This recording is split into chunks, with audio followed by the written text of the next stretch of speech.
A federal judge in Seattle has temporarily blocked President Donald Trump's executive order that sought to limit birthright citizenship in the United States.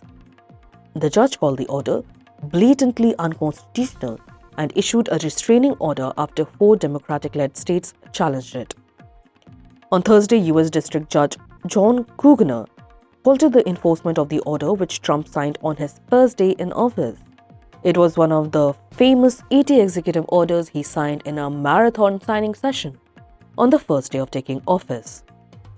The executive order aims to deny automatic U.S. citizenship to children born in the USA if neither of the parents is a citizen or legal permanent resident, something that has been legal so far.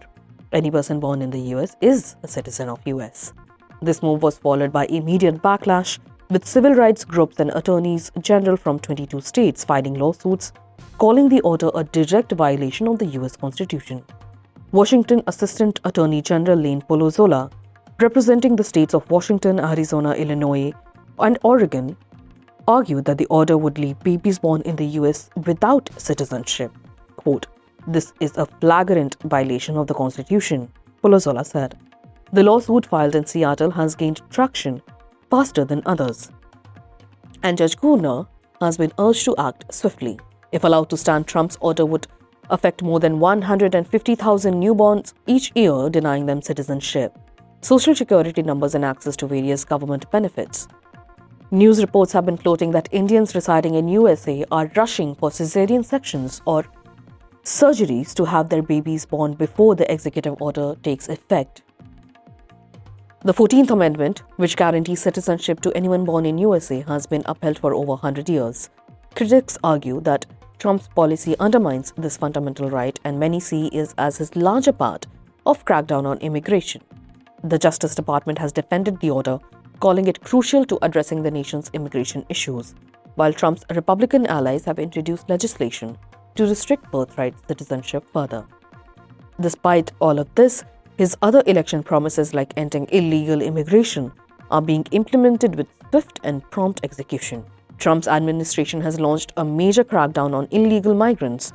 Just days after he took office, authorities arrested and deported hundreds of migrants in a large-scale operation that targets those who have made the dangerous journey to USA in search of a better life.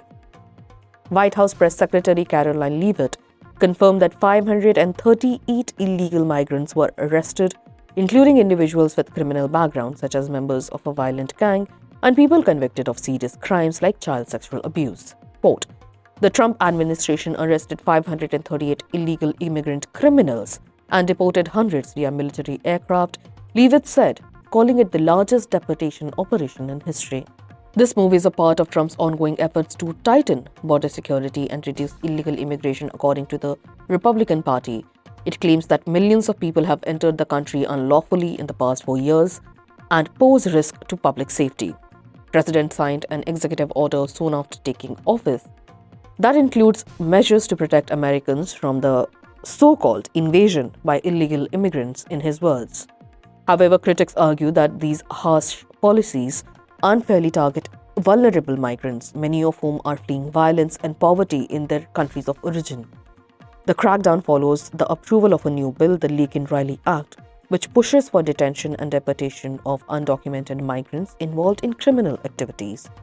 While Trump supporters argue that these measures are necessary for national security, many believe that this aggressive approach risks separating families and hurting those seeking refuge in the United States.